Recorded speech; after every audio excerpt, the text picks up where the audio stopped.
Good morning વિદ્યાર્થી મિત્રો, કેમ છો? મજામાં છો? આઈ હોપ કે દરેક વિદ્યાર્થી પોતાની ઘરે વ્યવસ્થિત રીતે લેક્ચર્સ સ્ટડી કરતા હશે, બરોબર?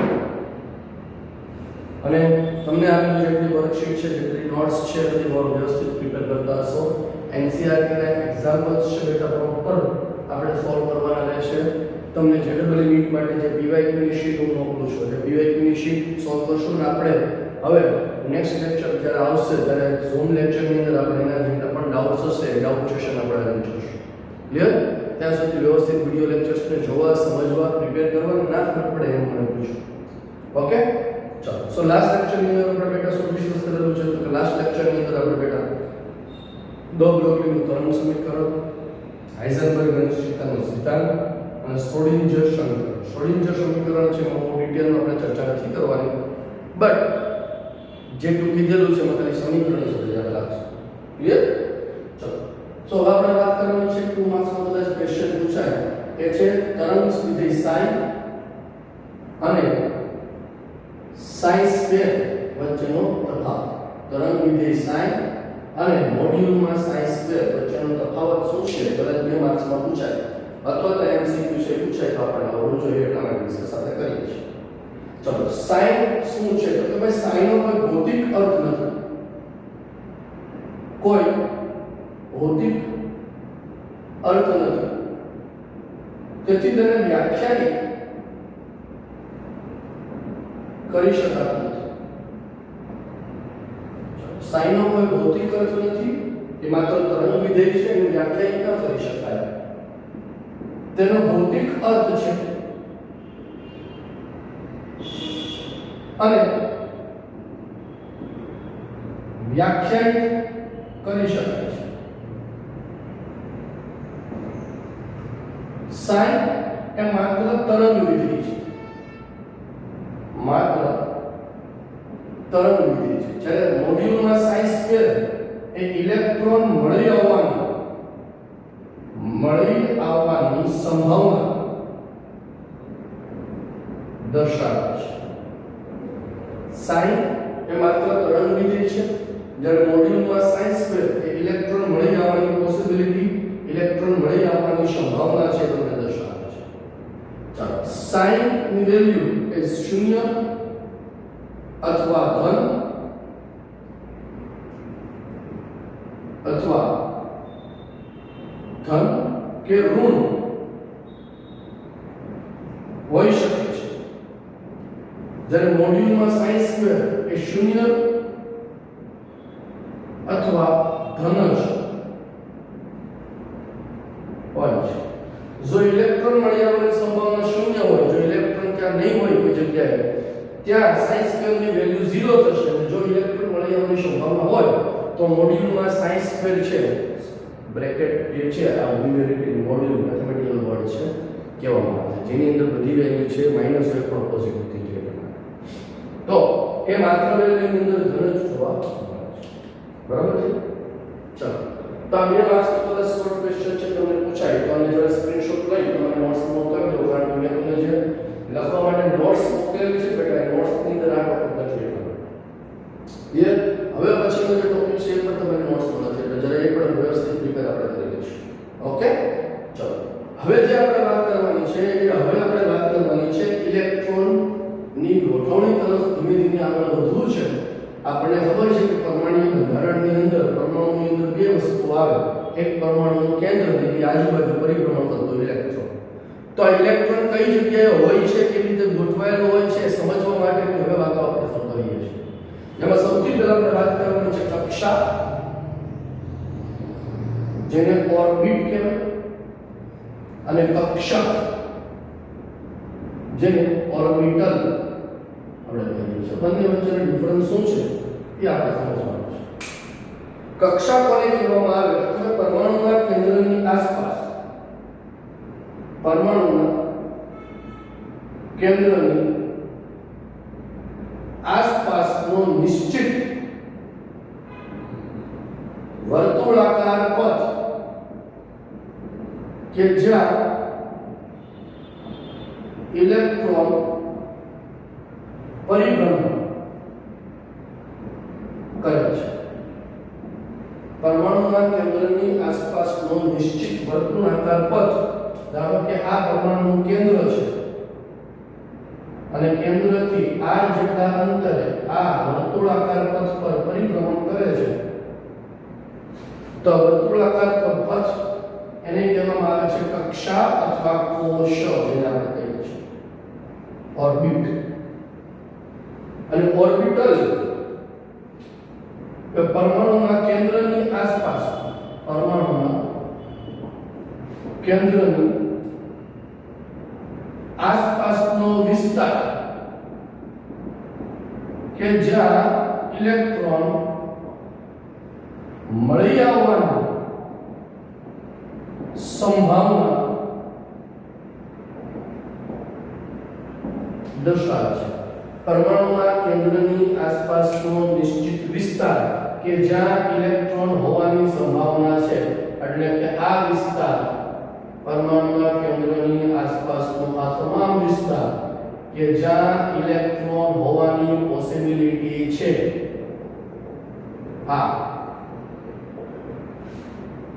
એને આપણે કહીએ છીએ કક્ષક, ઓર્બિટલ.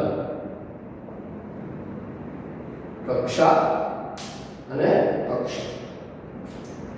ચલો, કક્ષાનો આકાર નિશ્ચિત છે, આકાર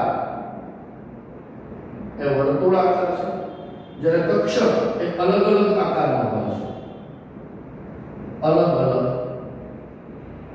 આકારમાં હોય છે. કક્ષાને રજૂ કરવા માટે મુખ્ય ક્વોન્ટમ અંક, મુખ્ય ક્વોન્ટમ અંક n વડે દર્શાવાય છે, જ્યારે કક્ષકને ગૌણ ક્વોન્ટમ અંક, ગૌણ ક્વોન્ટમ અંક સ્મોલ l વડે દર્શાવાય છે. કક્ષા જેને મુખ્ય ક્વોન્ટમ અંક સ્મોલ n વડે દર્શાવશું, કક્ષક જેને ગૌણ ક્વોન્ટમ અંક આપણે l વડે દર્શાવીએ છીએ. મુખ્ય ક્વોન્ટમ અંક છે એની કિંમત પ્રમાણે આપણે એને capital K L M N વડે દર્શાવાય, જ્યારે આને small s p d f વડે દર્શાવશું. હવે ક્વોન્ટમ અંક શું છે એ બધી વસ્તુઓ આપણે ચર્ચા કરીએ છીએ, જે મહત્વનો ટોપિક છે.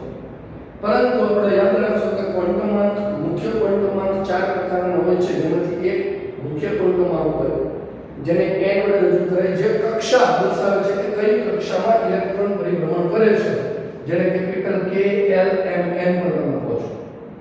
જ્યારે ગૌણ ક્વોન્ટમ અંક જે છે એ સ્મોલ l વડે રજૂ કરવામાં આવે છે, જે small s p d f વડે રજૂ કરાય છે. ક્લિયર છે દોસ્તો? તો કક્ષા અને કક્ષક શું છે? આ કક્ષકને ઘણીવાર પેટા કોષ પણ કહેવાય છે. કક્ષકને ઘણીવાર પેટા કોષ, આને કહેવાય કોષ, આને કહેવાય પેટા કોષ પણ શબ્દ વાપરવામાં આવે છે. ક્લિયર છે દોસ્તો? ચલો ઝડપથી સ્ક્રીનશોટ લઈ લો, એટલે આપણે આગળ છે નેક્સ્ટ મહત્વનો ટોપિક ઉપર જઈએ છીએ. બરોબર? ચલો સ્ક્રીનશોટ લઈ અને નોટ્સમાં વ્યવસ્થિત બેટા પ્રિપેર કરવું. બરોબર? અને નોટ્સ છે જરા તમારા ક્લાસ ટીચર્સને રેગ્યુલર મોકલવાની અને નોટ્સ પ્રોપર પ્રિપેર કરવાની. ઘરે છોડ તેનો મતલબ નથી કે ભણવાનું છોડી દેવાનું છે. ખ્યાલ આવે છે? એ કન્ટિન્યુઅસ આપણું સ્ટડી ચાલુ રહેવું જોઈએ. ચલો હવે મેઇન ટોપિક ઉપર આપણે વાત કરવાની છે, મહત્વના મુદ્દા ઉપર આપણે ચર્ચા કરવાની છે. એ મહત્વનો મુદ્દો કયો છે? તો કે એ મહત્વનો મુદ્દો આપણો છે ક્વોન્ટમ અંક.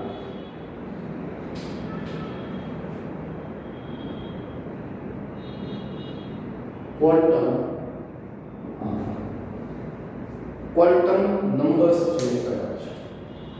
ક્વોન્ટમ અંક 4 પ્રકારના હોય છે, એટલે કે 4 નંબરોનો એવો સેટ કે જે પરમાણુમાં રહેલા ઇલેક્ટ્રોનની સ્થાન ઊર્જાને રજૂ કરે છે. જેમ આપણે એવું કહેવાય કે માણસ કેવો હશે, એટલે જ્યારે જન્મ થાય ત્યારે જન્મ તારીખ ઉપરથી આપણે જન્મ કુંડળી કઢાવીએ છીએ. એમ તમે જો ક્વોન્ટમ અંક ખબર હોય, એટલે ક્વોન્ટમ અંક એટલે ઇલેક્ટ્રોનની જનન કુંડળી કહેવાય કે ઇલેક્ટ્રોન કઈ જગ્યાએ પરિભ્રમણ કરે છે, કેટલી ઊર્જા સાથે પરિભ્રમણ કરે છે, શું છે, બધી જ વસ્તુ એ ત્યાં તમને મળી જાય. એને કહેવામાં આવે છે ક્વોન્ટમ આંક. વ્યાખ્યાની કોઈ જરૂરિયાત છે નહીં, પણ છતાં લખી નાખીએ કે ભાઈ પરમાણુમાં રહેલા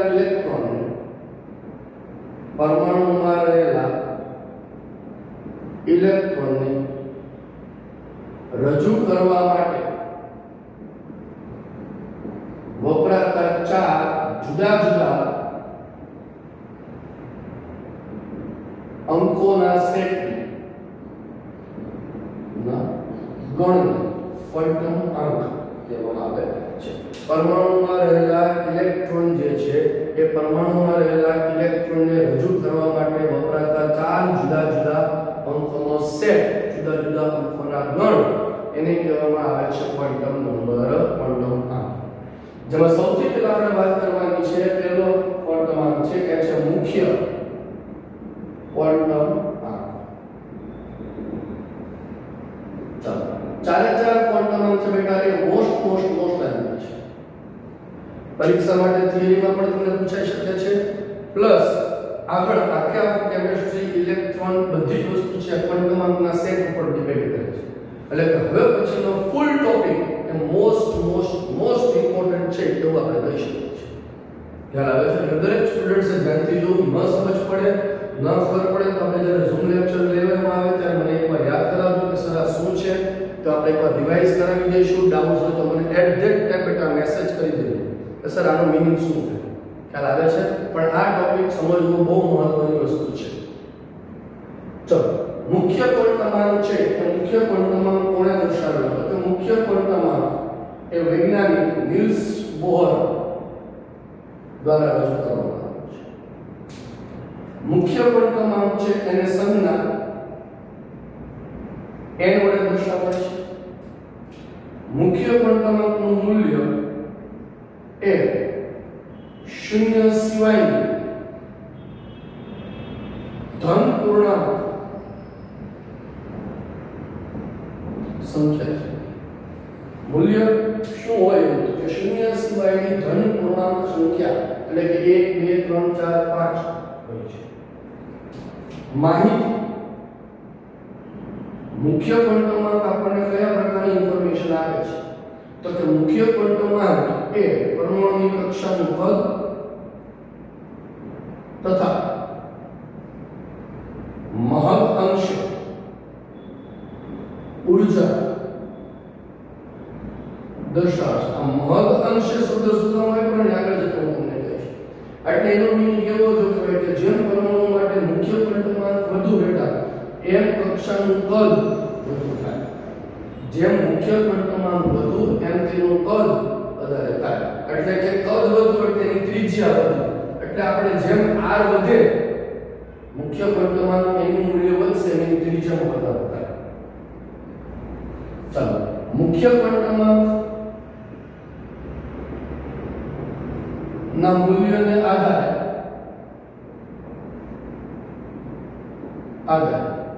કક્ષા અથવા કોષ નીચે પ્રમાણે દર્શાવાય છે. આ છે તમારો મુખ્ય ક્વોન્ટમ આંક,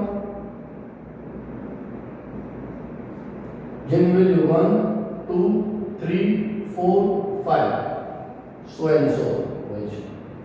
અને જેને આધારે આપણે કક્ષા અથવા કોષ દર્શાવીએ છે એ છે capital K L M N O so and so. મુખ્ય ક્વોન્ટમ આંક 1 હોય તો એને K કોષ અથવા કક્ષા કહેવાય. મુખ્ય ક્વોન્ટમ આંક 2 હોય તો એને L કોષ અથવા કક્ષા કહેવાય.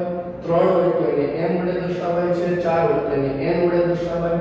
5 હોય તો એને O વડે આપણે દર્શાવીએ છીએ. તો આ કક્ષા અથવા કોષને રજૂ કરવા માટેની વાત. કોઈ પણ કક્ષા અથવા કોષમાં ઇલેક્ટ્રોન કેટલા? ચલો, કક્ષા અથવા કોષમાં ઇલેક્ટ્રોન અથવા તો પેટા કોષની સંખ્યા કેટલી? ખબર પડે છે બેટા? કોઈ પણ કોષ, સૌથી પહેલા આવે કોષ અને કોષની અંદર આવે કક્ષકો અથવા પેટા કોષ. જેમ આપણે કોઈ એડ્રેસ હોય તો એડ્રેસમાં આપણે પહેલા શું લખીએ? જિલ્લો. જિલ્લાની અંદર શું આવે? તાલુકો. તાલુકાની અંદર આવે ગામ. ગામની અંદર આવે શહેર, તો સ્ટ્રીટ. આવે ને એવી રીતે. એમ ઇલેક્ટ્રોનના પણ એડ્રેસમાં એવું છે કે સૌથી પહેલા આવે કક્ષા અથવા કોષ.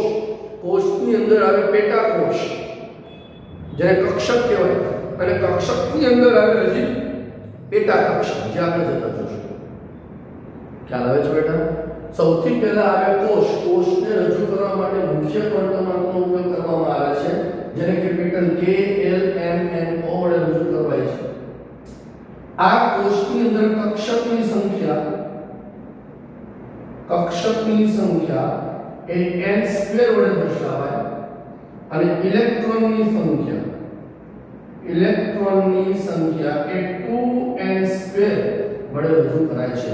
કોઈ પણ કોષની અંદર ઇલેક્ટ્રોન કેટલા હશે એ રજૂ કરવા માટે 2n સ્ક્વેર સૂત્ર વડે રજૂ કરે. દાખલા તરીકે આ પરમાણુનું કેન્દ્ર છે, અને કેન્દ્રથી r જેટલા અંતરે આ પ્રથમ કોષ n બરાબર 1, આ દ્વિતીય કોષ n બરાબર 2, તૃતીય કોષ n બરાબર 3, ચતુર્થ કોષ n બરાબર 4, પાંચમો કોષ n બરાબર 5. નીચે દેખાય છે, જરા જોઈ લો.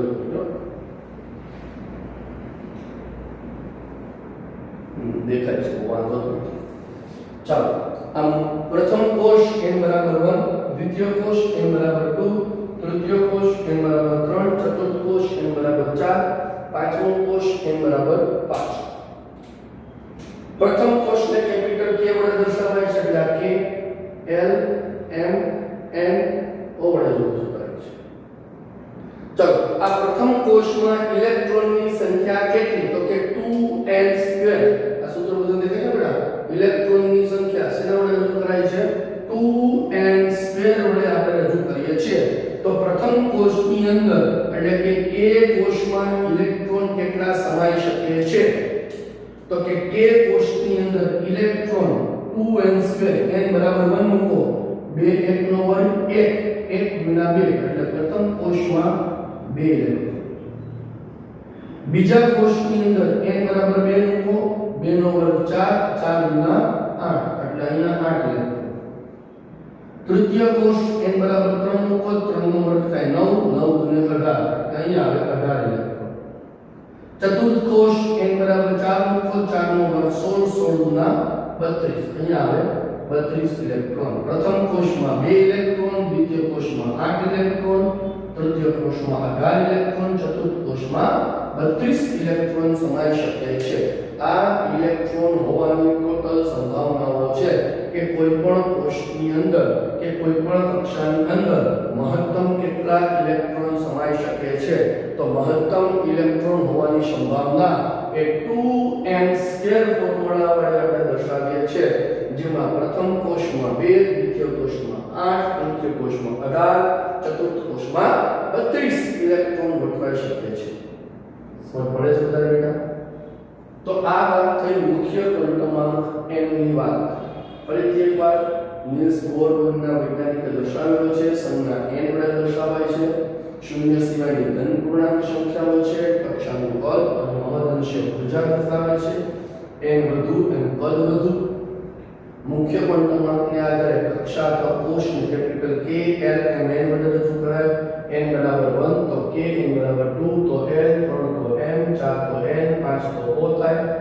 કોઈ પણ કોષમાં કક્ષકમાં ઇલેક્ટ્રોન હોવાની સંભાવના n સ્ક્વેર વડે, અને કક્ષક કેટલી છે? n સ્ક્વેર વડે, અને એની અંદર ઇલેક્ટ્રોન કેટલા છે? 2n સ્ક્વેર વડે રજૂ કરાય છે. ક્લિયર છે? ઝડપથી સ્ક્રીનશોટ લઈ લો, અને આની અંદર કોઈ પણ વસ્તુ ના સમજાય તો બેટા અમને તરત સ્ક્રીનશોટ લઈને મેસેજ મોકલજો. આપણે તમારા doubts on the spot solve કરી દઈશું. અધરવાઇઝ જ્યારે ઝૂમ લેક્ચર અરેન્જ કરી એની અંદર ડિસ્કસ કરીશું. ક્લિયર?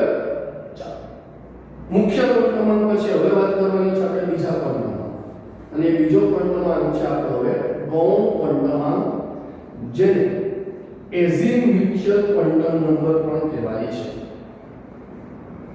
ચલો, સેકન્ડ ક્વોન્ટમ નંબર જે છે એ સેકન્ડ ક્વોન્ટમ નંબર આપણો છે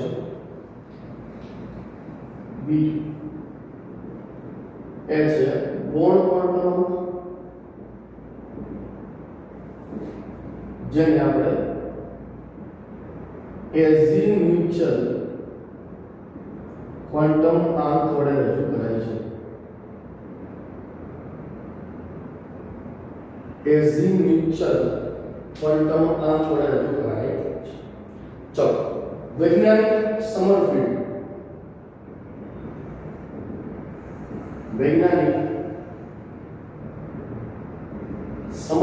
વડે દર્શાવવામાં આવ્યું છે. ગૌણ ક્વોન્ટમ આંક છે એ ગૌણ ક્વોન્ટમ આંકને સંજ્ઞા L વડે પણ દર્શાવવામાં આવે છે, જેનું મૂલ્ય શૂન્ય સહિતની ધન પૂર્ણાંક સંખ્યા છે. જેનું મૂલ્ય શૂન્ય સહિતની ધન પૂર્ણાંક સંખ્યા છે. મુખ્ય ક્વોન્ટમ આંક એ માત્ર ધન પૂર્ણાંક સંખ્યા 1 2 3 4. આનું મૂલ્ય 0 1 2 3 શૂન્ય સહિતની ધન પૂર્ણાંક સંખ્યા છે. ક્લિયર? ચાલો ત્યાર પછી માહિતી કોઈ પણ કોષમાં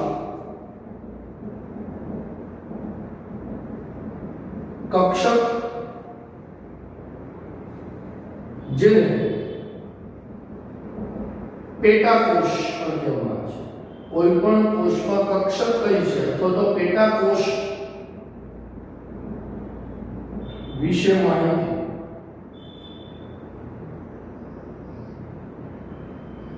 દર્શાવે છે. કોઈ પણ કોષમાં કક્ષક અથવા તો પેટાકોષ કેટલી છે એના વિશેની માહિતી દર્શાવે છે. ચલો n ના આપેલા મૂલ્ય માટે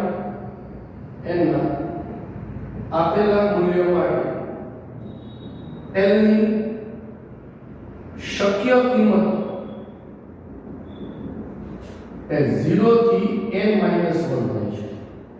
કોઈ પણ L ના આપેલા મૂલ્ય માટે n મુખ્ય ક્વોન્ટમ આંકને અનુરૂપ ગૌણ ક્વોન્ટમ આંકની કિંમતો કેટલી હોય તો કે 0 થી n - 1 એટલે એનો અર્થ એવો છે કે 0 બધામાં તો હોય જ અને મુખ્ય ક્વોન્ટમ આંકને અનુરૂપ ગૌણ ક્વોન્ટમ આંક મળે અને આ ગૌણ ક્વોન્ટમ આંકને અનુરૂપ કક્ષકો કઈ હશે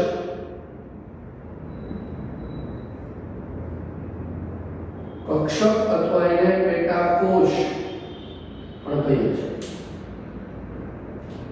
જો તમારા મૂલ્ય L નું મૂલ્ય 0 હોય તો એ બને તમારી S કક્ષક, જો 1 હોય તો એ બને P કક્ષક, 2 હોય તો D કક્ષક, 3 હોય તો F કક્ષક, 4 હોય તો G કક્ષક થાય. પછી એ શું આગળ વધ્યું. ચાલો ફરીથી એકવાર મુખ્ય ક્વોન્ટમ આંક તમને કક્ષા વિશેની માહિતી આપે છે, ગૌણ ક્વોન્ટમ આંક તમને કક્ષક વિશેની માહિતી આપે છે. કક્ષાની અંદર કક્ષક હોય અને આ કક્ષક ગૌણ ક્વોન્ટમ આંક 0 હોય તો S, 1 હોય તો P, 2 હોય તો D, 3 હોય તો F, 4 હોય તો G વડે રજૂ કરવામાં આવે છે. સમજાય છે? ક્લિયર વસ્તુ? એટલે એનો અર્થ એવો છે કે કોઈ પણ કોષની અંદર 0 તો બધામાં આવવાનું છે એટલે S કક્ષક તો બધાની અંદર હોય. એટલે આપણે વાત કરીએ અહીંયા જો દાખલા તરીકે હું અહીંયા લખું છું કોષ અને અહીંયા લખું છું એટલે કોષ એટલે કે મુખ્ય ક્વોન્ટમ આંક n વડે દર્શાવે. અહીંયા લખીએ છીએ આપણે કક્ષક જેને આપણે L વડે દર્શાવીએ છીએ. અહીંયા કઈ કક્ષક છે તે હું દર્શાવીશ. ચાલો જોજો. પહેલા આવે પ્રથમ કક્ષા જેને મુખ્ય ક્વોન્ટમ આંક 1 વડે અને જેને કેપિટલ K વડે રજૂ કરીએ છીએ. આ કોષની અંદર કક્ષક કેટલી તો કે કક્ષક L ની કિંમત કેટલી આવે તો કે 0 થી n - 1. L ની કિંમત કેટલી બેટા 0 થી n - 1. તો મુખ્ય ક્વોન્ટમ આંક તમારો 1 હોય તો L ની કિંમત તમારી 1 - 1 એટલે 0 થાય. એટલે અહીંયા માત્ર 0 જ આવે. અને જો 0 હોય તો એક કક્ષક તમારી બને S. કક્ષક કઈ બની તમારી s અને મુખ્ય પોઈન્ટ તમારો કેટલો છે તમારો 1 તો આને લખાય બેટા 1s ફરીથી એકવાર પ્રથમ કોષ્ટકની અંદર એક જ કક્ષક એ કક્ષકની મુખ્ય ગૌણ ક્રમાંક 0 છે જો 0 હોય તો એને લખવામાં આવે છે 1s કક્ષક ચાલો હવે ધ્યાન આપો જો બીજી કક્ષક હોય બીજો કોષ k n 2 હોય તે બને તમારો l કોષ આ l કોષની અંદર હવે કક્ષકોની કિંમતો કેટલી બને તો કે 2 બને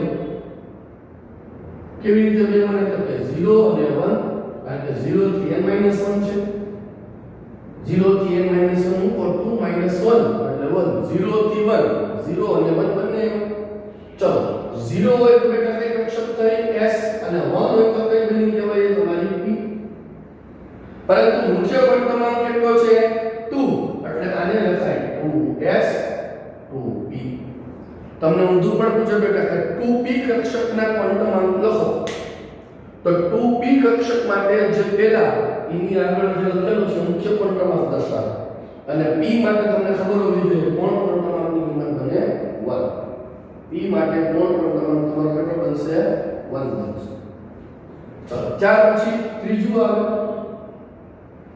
ક્રમાંક 3 હોય તો કોષ તમારો કેપિટલ M બનશે કેપિટલ M હોય તો એને અકોર્ડિંગ તમારા કક્ષકોની કિંમત 0 1 2 બને મુખ્ય ક્રમાંક 3 હોય તો M કોષની અંદર પેટા કક્ષકો તમારી 3 બનશે 0 1 2 જો 0 હોય તો એક અક્ષર કહેવાય s મુખ્ય ક્રમાંક 3 છે એટલે 3s p છે 1 છે એટલે p તો 3p અને 2 હોય ગૌણ ક્રમાંક l ની કિંમત 2 હોય તે બને d એટલે લખાશે તમારો 3b સમજાય છે વસ્તુ બેટા ક્લિયર છે કોઈ તકલીફ ખરી ચાલો જુઓ તો ઝડપથી આમાં કોઈ ન સમજાય એ વસ્તુ બોલો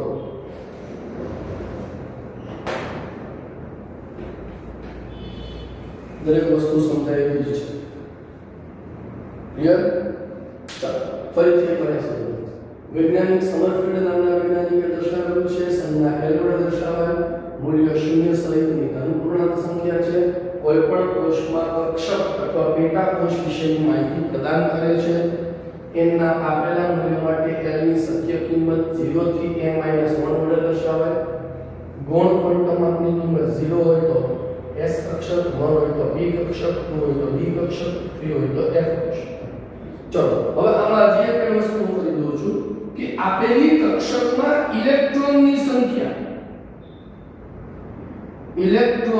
સંખ્યા એ 4l + 2 વડે દર્શાવાય છે ચલો કોઈ પણ કક્ષકમાં જો કક્ષામાં ઇલેક્ટ્રોન 2s છે કક્ષામાં ઇલેક્ટ્રોન 2s છે કક્ષકની અંદર ઇલેક્ટ્રોન 4l + 2 વડે દર્શાવાય છે માટે તમને એવું કીધું હોય કે s કક્ષકમાં મહત્તમ કેટલા ઇલેક્ટ્રોન સમાઈ શકે છે તો s કક્ષક માટે ગૌણ ક્રમાંક l ની કિંમત કેટલી છે 0 આની અંદર મૂકો જી 4l + 2 માં l = 0 એટલે આવશે 2 p કક્ષકની અંદર ગૌણ ક્રમાંક l = 1 મૂકો એટલે 4 બને થાય 6 b માટે તમે l = 2 મૂકો 4 2 8 8 ને થાય 10 3 મૂકો 4 3 12 12 ને થાય 14 4 મૂકો 4 ને 4 16 16 ને 18 s કક્ષકમાં કેટલા ઇલેક્ટ્રોન સમાઈ શકે બેટા 2 p કક્ષકમાં કેટલા સમાઈ શકે 6 b માં કેટલા સમાઈ શકે 10 એટલે તમે યાદ કરો કે આ બાજુ કક્ષા છે કોષ છે સોરી કોષમાં ઇલેક્ટ્રોન 2n2 અને કક્ષકમાં ઇલેક્ટ્રોન 4l + 2 વડે દર્શાવાય છે તો પ્રથમ કોષમાં ઇલેક્ટ્રોન કેટલા તો આપણે જોયું તો 2 ઇલેક્ટ્રોન થાય n બરાબર તમે 1 મૂકો 2 થાય કક્ષક કઈ છે તો કે 1s s માટે કેટલા ઇલેક્ટ્રોન સમાઈ શકે 2 થઈ ગયા 2 ઇલેક્ટ્રોન આ બાજુ બંનેનો સરવાળો સરખો થઈ જવો જોઈએ અહીંયા પણ 2 છે અહીંયા પણ 2 છે L કોષ, L કોષમાં ઇલેક્ટ્રોન કેટલા સમાઈ શક્ય છે? તો કે L કોષ માટે n બરાબર 2, 2 નો વર્ગ 4, 4 ગુણા 8 ઇલેક્ટ્રોન થાય. તો હવે આ કોષની અંદર 8 ઇલેક્ટ્રોન કેવી રીતે અરેન્જ થયા હશે? કોષની અંદર કક્ષક હોય અને એ કક્ષકમાં ઇલેક્ટ્રોન છે કેવી રીતે ડિસ્ટ્રીબ્યુટ થયેલા હોય? તો કે s માં 2 અને p માં 6, 6 ને 2 8 થઈ ગયા. સમજ પડે છે? ત્રીજો કોષ, ત્રીજા કોષની અંદર ઇલેક્ટ્રોન ટોટલ કેટલા હશે? તો કે 3 નો વર્ગ 9, 9 ને 2 થાય 18, સાહેબ 18 ઇલેક્ટ્રોન થાય. તો હવે 18 ઇલેક્ટ્રોનની વહેંચણી ગોઠવણી કેવી રીતે થયેલી હશે? તો કે s ની અંદર કેટલા ઇલેક્ટ્રોન કીધા મેં તમને? 2, p માં કેટલા કીધા આપણે? 6, b માં કેટલા કીધા આપણે? 10. 10 ને 6 16, 16 ને 2 18. યાદ આવે? સમજ પડે છે ભાઈ? ક્લિયર છે વસ્તુ? તો આ વાત થઈ ગૌણ ક્વોન્ટમ આંકની વાત. આ ગૌણ ક્વોન્ટમ આંક જેને એઝિમ્યુથલ ક્વોન્ટમ આંક પણ કહેવાય છે, એ સમરફિલ્ડ નામના વૈજ્ઞાનિકે સંજ્ઞા L વડે શૂન્ય સહિતની ધન પૂર્ણાંક, કક્ષા અથવા પેટા કોષની માહિતી આપે છે. L ની કિંમત 0 થી n-1 સુધીની હોય છે. S P D F G વડે રજૂ કરવામાં આવે છે અને આ કોષની અંદર કક્ષકોનું વિતરણ. ક્લિયર છે? એકવાર વાંચી જાઓ, જોઈ જાઓ, ના ખબર પડે તો મને પૂછો. પરીક્ષાની અંદર 3 માર્ક્સમાં શોર્ટ નોટ્સ પૂછાય એટલે આ રીતે આપણે શોર્ટ નોટ્સ લખશું.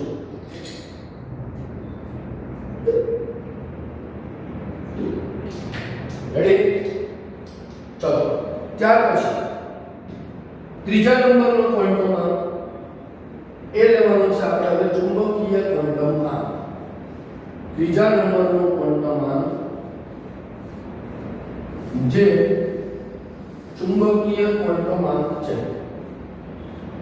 ઇલેક્ટ્રોન હોવાની સંભાવનાઓ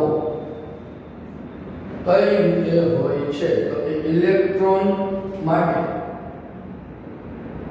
આ ઇલેક્ટ્રોન છે, ધારો કે આ ઇલેક્ટ્રોન નામનો કોઈ વ્યક્તિ છે. આ ઇલેક્ટ્રોન ક્યાં હશે? તો કે ઇલેક્ટ્રોન માટે સૌથી પહેલા ગોતવી પડે તમારે કક્ષા. કોષ જે મુખ્ય ક્વોન્ટમ એમ દર્શાવશે. કોષ મળે એટલે તમારે જવું પડે કક્ષકમાં, જેને કહે છે પેટા કોષ, જે L તમને દર્શાવશે. હવે પેટા કોષની અંદર તો કક્ષકની અંદર આવશે પેટા કક્ષક. પેટા કક્ષક જેને રજૂ કરવામાં આવે છે ચુંબકીય ક્વોન્ટમ m અથવા તો ml વડે. કોઈ પણ પરમાણુમાં ઇલેક્ટ્રોન ક્યાં હશે? તો કે પરમાણુ માટે ઇલેક્ટ્રોન માટે એડ્રેસ આ તમારો થઈ ગયો જિલ્લો, આ જગ્યાએ કહેવાય તમારો તાલુકો અને આ જગ્યાએ કહેવાય તમારો ગામ. કહેવાય ને આ જગ્યાએ તમારો જિલ્લો. દાખલા તરીકે આણંદ જિલ્લો છે તો આણંદ જિલ્લો છે, એની અંદર ધારો કે તમારું જે છે તાલુકાની વાત કરીએ આણંદ તાલુકો થઈ ગયો. ખ્યાલ આવે છે? અને ગામની જો વાત કરીએ તો તમે બાકરોલ લો છો તો બાકરોલ ગામ થઈ ગયું, મોગરી છે તો મોગરી ગામ થઈ ગયું કહેવાય, ચિકોદરા છે તો ચિકોદરા ગામ થઈ ગયું કહેવાય. પડી ખબર? તેમ ઇલેક્ટ્રોનને પણ પોતાનું એડ્રેસ છે. એમાં એડ્રેસમાં આપણે જિલ્લો અને તાલુકો શોધી લીધો. હવે કયા ગામમાં રહે છે એટલે કે પેટા કક્ષક કઈ છે એ નક્કી કરવાની છે. માટે એના માટે આપણે ત્રીજો ક્વોન્ટમ આંક જેને આપણે કહીએ છીએ ચુંબકીય ક્વોન્ટમ આંક. ચુંબકીય ક્વોન્ટમ આંક આપણે સમજવાનું પડી ખબર? ચાલો આવા ચુંબકીય ક્વોન્ટમ આંક માટે વૈજ્ઞાનિકની જો વાત કરીએ તો ચુંબકીય ક્વોન્ટમ આંક વૈજ્ઞાનિક લિન્ડે નામના વૈજ્ઞાનિક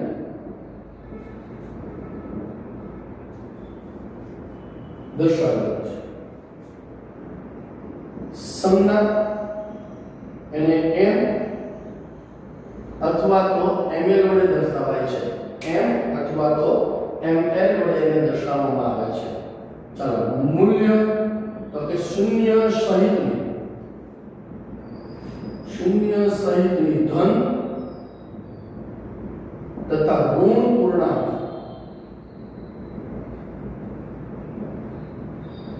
સંખ્યા છે. મૂલ્ય શૂન્ય સહિતની ધન તથા ઋણ પૂર્ણાંક સંખ્યા વડે દર્શાવાય છે.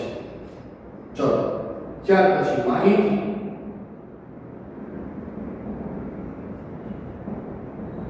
પેટા કક્ષકોનો યોગ્ય દિક વિન્યાસ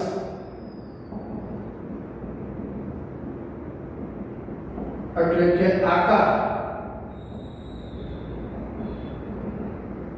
વિશે માહિતી દર્શાવે છે જે ઝીમેન અસર વડે સમજાવાય છે.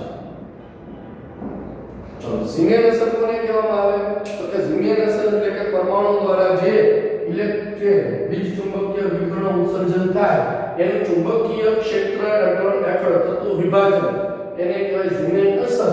અને આ ઝીમેન અસર છે એ દર્શાવે છે સમજાવે છે કે પેટા કક્ષકો કઈ દિશામાં ગોઠવાયેલી છે. એટલે એને કીધું યોગ્ય દિક વિન્યાસ અથવા તેને આકાર વિશેની વાત આપણે કરી. ચલો L ના આપેલા મૂલ્યને આધીન L ના આપેલા મૂલ્યને આધીન ml ની શક્ય મૂલ્ય એટલે કે કેટલી કિંમતો મળી શકે છે. L ના આપેલા મૂલ્યને આધીન ml ની શક્ય કિંમતો લખાય છે 12 + 1 વડે અને ml ના શક્ય કિંમત તો કે -L થી +L વડે દર્શાવાય. કેટલી કિંમતો તો 12 + કઈ કિંમતો તો કે -L થી પ્લસ. સમજાય છે. L ના આપેલા મૂલ્યને આધીન ml ની શક્ય કિંમતો એ 12 + 1 વડે દર્શાવાય છે. દાખલા તરીકે આપણે અહીંયા ટેબલ ડ્રો કરી નાખીએ કે ભાઈ L તમારો 0 1 2 0 1 2 3 છે. 0 એટલે S કક્ષક, 1 એટલે P કક્ષક, આ D કક્ષક અને આ છે તમારી F કક્ષક. L ની કિંમત 0 હોય તો S કક્ષક, 1 હોય તો P કક્ષક, 2 હોય તો D કક્ષક, 3 હોય તો F કક્ષક વડે આપણે એને દર્શાવીએ છીએ. ક્લિયર છે વસ્તુ? ચાલો હવે જો S કક્ષક હોય તો એની ml ની કુલ કિંમત તો કે 2L + 1 મળે અને એની મૂલ્ય કયા હશે તો -L થી +L. ચાલો L = 0 મૂકો S કક્ષક માટે, L = 0 મૂકો S કક્ષક માટે એટલે તમને એનું એક જ મૂલ્ય મળે. એટલે એ દર્શાવે છે કે S ની પેટા કક્ષક, S કક્ષક છે એ કક્ષકની પેટા કક્ષકો કેટલી છે તો કે એક જ છે. એક જ એટલે કોણ તો કે પોતે. સમજો તમને એવું પૂછ્યું કે તમારા ભાઈ બહેન કેટલા તો તમે હુંકો બે, એક હું એક ભાઈ બહેન બે. એમ અહીંયા પણ એવું છે કે S ને પૂછ્યું કે તમારા ભાઈ બહેન કેટલા તો કે એક જ કોણ તો હું પોતે. સમજ પડી? એટલે -L થી +L પ્રમાણે જોવા જાવ તો L ની કિંમત છે 0, -0 થી +0 એટલે 0 થઈ કહેવાય. એક જ કિંમત છે અને એક કિંમત કઈ છે તો કે 0 as it is, બીજી કોઈ કિંમત નથી. ચલો L હવે હોય 1 એટલે કે P કક્ષક. હવે ધ્યાન રાખો આ P કક્ષક છે એટલે એનો મીનિંગ એવો છે કે એની અંદર ml ની શક્ય કિંમતો બને 3. કેવી રીતે તો કે L બરાબર અહીંયા 1 મૂકો, L બરાબર શું મૂકો 1 તો 2 * 1 એટલે 2 2 + 1 એટલે થઈ ગયા 3. એટલે કે P ની શક્ય કિંમતો 3 છે. એ દર્શાવે છે કે P ની ટોટલ પેટા કક્ષકો કેટલી તો કે P ની પેટા કક્ષકો છે ટોટલ 3. કેટલી પેટા કક્ષકો છે 3. એ 3 ની કિંમતો કઈ કઈ છે તો કે -L થી +L, -L થી +L એટલે -1 થી +1 થાય કે ના થાય. L ની શક્ય કિંમતો કેટલી તો કે -1 થી +1 થાય. -1 થી +1 એટલે એની વચ્ચે -1 પણ આવે, 0 પણ આવે અને +1 પણ આવે. સમજ પડે છે? હવે એની અંદર જો 0 હોય તો એક કક્ષક ફિક્સ છે જેને PZ કહેવામાં આવે. કઈ કક્ષક બની કહેવાય? PZ. ટોટલ પેટા કક્ષકો 3 છે. એક છે PX, PY અને PZ. પણ અહીંયા લખાય plus or minus. Plus or minus માં શું છે કહેવાય? જો આ +1 હોય તો -1 અને -1 હોય તો +1 નિશ્ચિત નથી. પણ PZ માટે બેટા નિશ્ચિત છે, 0 છે. એટલે કે P કક્ષક એ 3 પ્રકારમાં વહેંચાયેલી છે: PX, PY અને PZ. x, y અને z ના કાર્ટેશિયન યામો છે. આપણે જ્યારે આગળ ટોપિકમાં નેક્સ્ટ લેક્ચરમાં કક્ષકોના આકાર વિશે અભ્યાસ કરીશું ત્યારે ડિટેલમાં ચર્ચા કરીશું. પણ ફરીથી આપણે એ સમજીએ કે પહેલા કોષ, કોષની અંદર કક્ષક, કક્ષકની અંદર આવે પેટા કક્ષક. પ્રથમ કોષ n બરાબર 1 એની અંદર એક જ કક્ષક છે s બધામાં હોય. જેની કોઈ પેટા કક્ષક નથી પોતે જ કન્સિડર થાય. જ્યારે L = 1 એટલે P કક્ષકની પેટા કક્ષકો 3 છે. કેટલી છે? 3. જેને -L થી +L વડે એટલે કે -1 થી +1 વડે રજૂ કરાય છે. એટલે જેની કિંમત +1 0 -1 હોય, જેમાં 0 એટલે PZ કક્ષક નિશ્ચિત છે. આ બંને +- or -1 હોઈ શકે છે. ત્યાર પછી D કક્ષક માટે રજૂ કરાય છે 2L + 1 પ્રમાણે. L બરાબર 2 મૂકો એટલે 2 × 2 4 ને કેટલા થશે? 5. એટલે એની શક્ય કિંમતો 0 -1 -2 +1 અને +2 બની. 0 -1 -2 +1 અને +2 બની. તો એની પેટા કક્ષકો ટોટલ 5 પેટા કક્ષકો છે. એટલે કે D ના 5 દીકરા થયા. D ના પોતાના 5 દીકરા છે. જેમાં 0 માટે D કક્ષક નિશ્ચિત છે જેને કહેવાય છે DZ². સમજ પડે છે? બાકી બધા માટે છે કોઈ વેલ્યુ ફિક્સ ના કહેવાય. dx² - y², dxy, dyz અને dzx છે. હવે આ વેલ્યુ બધા માટે અલગ અલગ હોય. કમ્પલસરી છે -1 માટે છે, આના માટે છે, આના એનો હીરો કાર્ડ ના. આના માટે નિશ્ચિત છે. dz² એટલે 0 થાય. dx² - y² dxy dyz dzx વડે રજૂ કરાય છે. તો આ d ની 5 પેટા કક્ષકો છે એવો અર્થ થયો. એવી રીતે f ની તમે જોવા જાઓ તો f માટે શક્ય કિંમતો બને ટોટલ 7. એટલે એનો અર્થ એવો થયો કે f ના 7 દીકરાઓ છે. આપણે f ના કયા દીકરાઓ છે મને ઉત્તર. આપણે અહીંયા p અને d ના દીકરાઓને યાદ રાખવાના છે કે p ના કેટલા દીકરાઓ છે? 3. pxy py pz.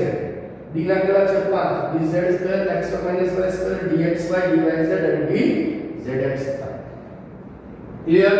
તો ચુંબકીય ક્વોન્ટમ વિશે ટૂંકમાં લખો. આવો જ્યારે પ્રશ્ન પૂછાય ત્યારે આ રીતે તમારે દર્શાવવાનું રહેશે. ઓકે? અને ત્યાર પછી લાસ્ટમાં એકદમ તમને પરીક્ષાની અંદર હવે પૂછાશે ચોથો ક્વોન્ટમ એ છે ચુંબકીય ક્વોન્ટમ આંક. ચાલો, ચુંબકીય ક્વોન્ટમ આંક એ જ્હોન ઉહલેનબેક અને ગૌડ સ્મિથ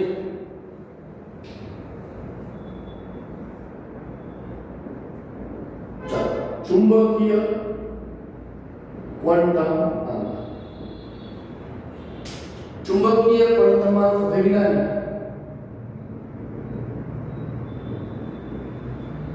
જ્હોન ઉહલેનબેક અને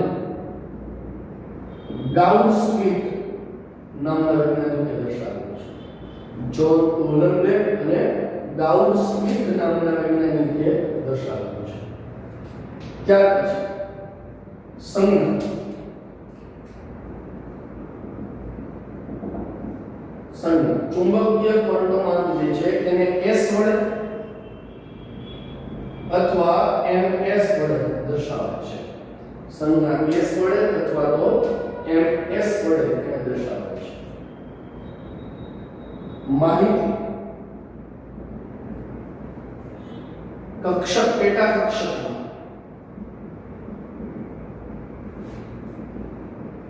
મહત્તમ ઇલેક્ટ્રોન હોવાની સંભાવના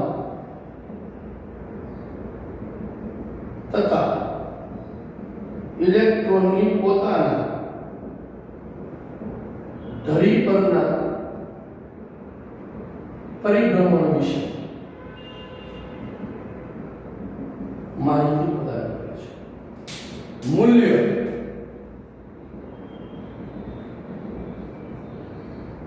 તો કે ચુંબકીય ક્વોન્ટમ શક્ય મૂલ્ય કેટલા છે તો કે ચુંબકીય ક્વોન્ટમ શક્ય બે જ મૂલ્ય છે કાં તો +1 અથવા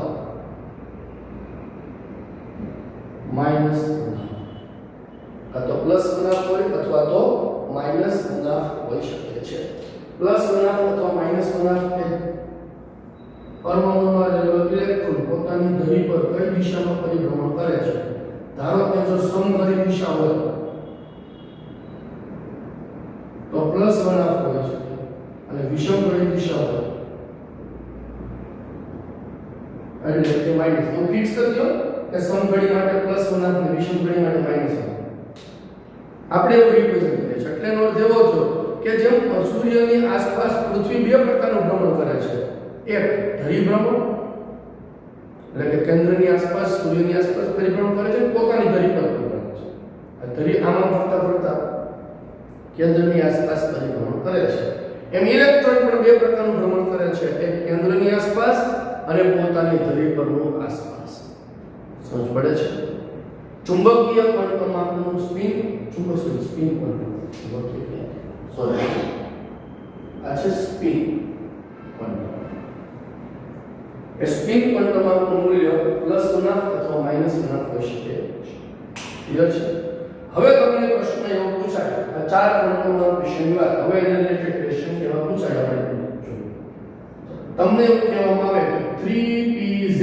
માટે ક્વોન્ટમ આર્કનો સેટ તૈયાર કરો 3pz માટે ક્વોન્ટમ આર્કનો સેટ તૈયાર કરો એટલે કે m ની કિંમત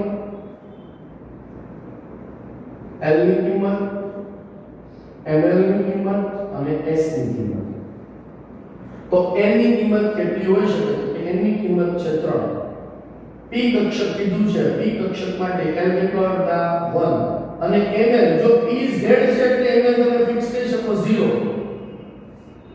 pz છે એટલે ml કહી શકો 0 પણ px હોય તો તમે ના કહી શકો py હોય તો તમે શ્યોર કહી શકો નહીં +1 અથવા -1 હોય શકે સમજાય છે જેમ અહીંયા સ્પિન ક્વોન્ટમનું મૂલ્ય તમે કહી શકો કાં તો +1 હોઈ શકે અથવા તો શું હોઈ શકે છે -1 હોઈ શકે છે +1 અથવા તો -1 અહીંયા જેમ આપણે વાત કરી કે સમઘડી દિશામાં હોય તો સમઘડી દિશામાં જનરલી ઇલેક્ટ્રોનને આ રીતે તીરની ઉપર તરફ નિશાન વડે દર્શાવશું અને -1 હોય તેને આપણે આ રીતે નીચેની દિશામાં દર્શાવશું આ તો સમઘડી હશે કાં તો શું હશે વિષમઘડી એને દર્શાવવા માટે આ રીતે આપણે એરો યુઝ કરીએ છીએ તમને આવું પણ પૂછાય ક્વોન્ટમ આંકનો સાચો સેટ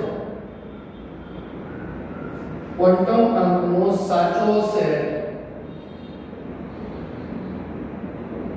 પસંદ કરો આવો પણ પ્રશ્ન પૂછાય છે ધારો કે તમને અહીંયા આપેલું છે option A B C D આ M L ML S ચલો M છે અહીંયા 1 0 1 +1 આ છે 2 2 0 -1 અહીંયા છે 3 1 0 +1 અહીંયા છે તમારી પાસે 3 3 1 -1 આવો કે સેટ આપેલો છે એ -1 જ્યારે તમને ક્વોન્ટમ આંકનો સાચો સેટ પસંદ કરવામાં પૂછવામાં આવે ત્યારે તમારે કઈ વસ્તુ પહેલા ધ્યાનમાં રાખવી ચાલો આ પ્રોબ્લેમને સોલ્વ કરવા માટે IMP માટેની જુગાડ યાદ રાખો. શું છે જુગાડ? તો કે જુગાડ માટે સૌથી પહેલા જોવાનું કે n is must be greater than l હોવો જોઈએ. મુખ્ય ક્વોન્ટમ આંકનું મૂલ્ય એ ગૌણ ક્વોન્ટમ આંક કરતાં વધુ હોવું જોઈએ. જેની અંદર આવી વસ્તુ થાય એ તમારો સાચો સેટ હોવાની 50% સંભાવના દર્શાવે. 50% કેવી છે? બરાબર છે? 50% સંભાવના દર્શાવે છે. તો અહીંયા n બરાબર 1 છે, n બરાબર 0 છે, તો આ એક સંભાવનામાં આવશે. n is greater than l છે. અહીંયા n બરાબર 2, l બરાબર 2, આ cancel. greater than or equal to ના ચાલે. આ 3 અને આ 1 ચાલી શકે. 3 અને 3 ના ચાલે. 50% સંભાવના. હવે આ 50% સંભાવનામાંથી હવે સાચું કોણ હોઈ શકે? તો કે એના માટે ml ની કિંમત ચેક કરવાની. ml ની કિંમત -l થી +l ની વચ્ચે હોવો જોઈએ. ml ની કિંમત એ -l થી +l ની વચ્ચે હોવો જોઈએ. જો જી l 0 છે તો ml તમારો 0 જ હોવો જોઈએ. આ નીકળી ગયો. આ એક જ છે. l 1 છે તો ml ની કિંમત કેટલી થાય? -l થી +l. એટલે -1 થી +1. -1 થી +1 જોવા જાવ એટલે એની અંદર 0 આવી જ જાય. આ જ 0. સમજ પડે છે કે નહીં? ક્લિયર છે બેટા? તો આ રીતે તમારો ક્વોન્ટમ આંકનો સાચો સેટ પસંદ કરો એનો પ્રશ્ન પૂછાય છે. ચાલો પછી તમને પૂછે છે ઇલેક્ટ્રોનની સંખ્યાનો ક્વેશ્ચન. આપણે હવે પ્રોબ્લેમ્સ આના પૂછતા જઈએ છીએ ક્વોન્ટમ આંકના કે કેવા પ્રકારના ક્વેશ્ચન પૂછાય છે. ચાલો પછી તમને બેટા ક્વેશ્ચન પૂછાય છે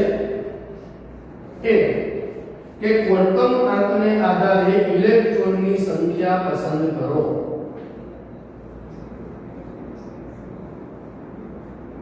ચલો ક્વોન્ટમ આંકના આધારે ઇલેક્ટ્રોનની સંખ્યા પસંદ કરો. ચાલો પહેલો પ્રશ્ન છે n બરાબર 4 હોય તો ઇલેક્ટ્રોનની સંખ્યા કેટલી? તો કે જો મુખ્ય ક્વોન્ટમ આંકને આધારે નક્કી થાય ઇલેક્ટ્રોનની સંખ્યા માટે સૂત્ર આવે 2n2 અને 2n2 પ્રમાણે n નો n બરાબર 4 મૂકો એટલે 4 નો વર્ગ થઈ જાય 16, 16 ગુણા થઈ જાય 32. ચલો બીજો ક્વેશ્ચન આવો. હવે n બરાબર 4 l બરાબર 1 હોય તો ઇલેક્ટ્રોનની સંખ્યા કેટલી? n બરાબર 4 l બરાબર 1. હવે ઇલેક્ટ્રોનની સંખ્યા એ મુખ્ય ક્વોન્ટમ થી નહીં ગૌણ ક્વોન્ટમ થી નક્કી થાય. કારણ કે હવે જિલ્લામાં નથી પૂછ્યું, તમને પૂછ્યું છે તમને હવે તાલુકામાં ઇલેક્ટ્રોનની સંખ્યા. તો તાલુકામાં ઇલેક્ટ્રોનની સંખ્યા 4l + 2 વડે દર્શાવાય. 4l + 2 વડે. તો આ 4l + 2 ની અંદર l બરાબર 1 મૂકો એટલે 4 ને 2 થાય 6 ઇલેક્ટ્રોન. ત્રીજો ક્વેશ્ચન n બરાબર 4 l બરાબર 1 ml બરાબર 0 કેટલા? હવે તમને તાલુકાની અંદર ગામમાં ઇલેક્ટ્રોનની સંખ્યા પૂછી છે તો કે કોઈ પણ ગામની અંદર ઇલેક્ટ્રોન મહત્તમ 2 જ રહી શકે. આંખ બંધ કરીને લખી દેવાનો જવાબ 2 ઇલેક્ટ્રોન થાય. અહીંયા 1 હોય 0 હોય -1 હોય -2 કોઈ પણ ઇલેક્ટ્રોનની મહત્તમ સંખ્યા 2 થાય.